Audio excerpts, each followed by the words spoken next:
Hello అందరికీ. ఎండాకాలం వచ్చేసింది గదా!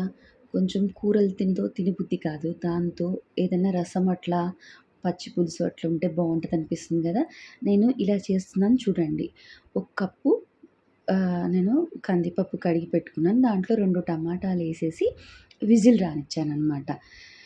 దాని తర్వాత నేను దాంట్లో దాంట్లో పౌడర్‌గా ధనియాలు, మిరియాలు, జీలకర్ర, ఎండుమిర్చి ఏసి ఒక ప్యాన్‌లో కొంచెం దోరగా వేయించాననమాట. దాంట్లోనే కొంచెం అది స్టవ్ బంద్ చేసి వేగిన తర్వాత స్టవ్ బంద్ చేసి ఎల్లిపాయ ఏసి లైట్‌గా అలా ఎల్లిపాయ ఏగనీయక్కర్లేదు. ఎల్లిపాయ ఏసేసి బంద్ చేసేసాను. బంద్ చేసిన తర్వాత దీన్ని గ్రైండ్ చేసుకున్నాను. గ్రైండ్ చేసుకున్న పౌడర్‌ని పక్కన పెట్టేసుకున్నాను. మనం ఇప్పుడు విజిల్ తీసేస్తాం కదా! టమాటా నుంచి పొట్టు తీసేసుకొని, టమాటా చల్లారిన తర్వాత టమాటా కూడా గ్రైండ్ చేసేసుకోండి. టమాటాతో పాటు పప్పు కూడా గ్రైండ్ చేసేసుకోండి. ఎందుకంటే చిక్కగా వస్తదనమాట రసం. నీళ్ళ నీళ్ళగా రాకుండా చిక్కగా వస్తది రసం. ఇవన్నీ గ్రైండ్ చేసుకున్న తర్వాత అన్నీ ఇప్పుడు సేమ్ మనం ఆ కుక్కర్‌లోనే వేసేసుకొని చూడండి ఇలా గ్రైండ్ చేసేసుకున్నాను టమాటాని.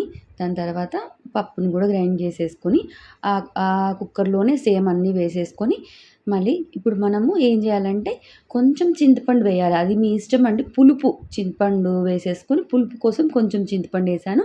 మనం పౌడర్ చేసుకున్నాం కదా! అది వేసేసుకొని ఉప్పేసేసుకొని మంచిగా మసలనియ్యాలి. దాని తర్వాత తాలింపు పెట్టుకోవాలి. తాలింపు దినుసులేసుకొని కరివేపాకు, ఇంగువ ఏసుకోండి. ఇంగువ ఫ్లేవర్ బావుంటుంది. ఇవన్నీ వేసేసుకొని మంచిగా మసలనిచ్చి అన్నం తినబుద్ధి కాకపోతే ఈ ఎండాకాలం కొంచెం తినబుద్ధి కాదు కదా! అన్నం తినబుద్ధి కాకపోతే ఈ రసము ఇది చిక్కగా ఉంటుంది. రసంగా ఉండదు. నీళ్ళగా ఉండదు. టేస్ట్ సూపర్ ఉంటది. ఏదన్నా ఇంట్లో మనం ఆ రోజు ఏదైనా ఫ్రై గానీ, కర్రీ గానీ ఏదైనా చేసామనుకో సూపర్‌గా తినొచ్చనమాట. నచ్చితే లైక్ చేయండి.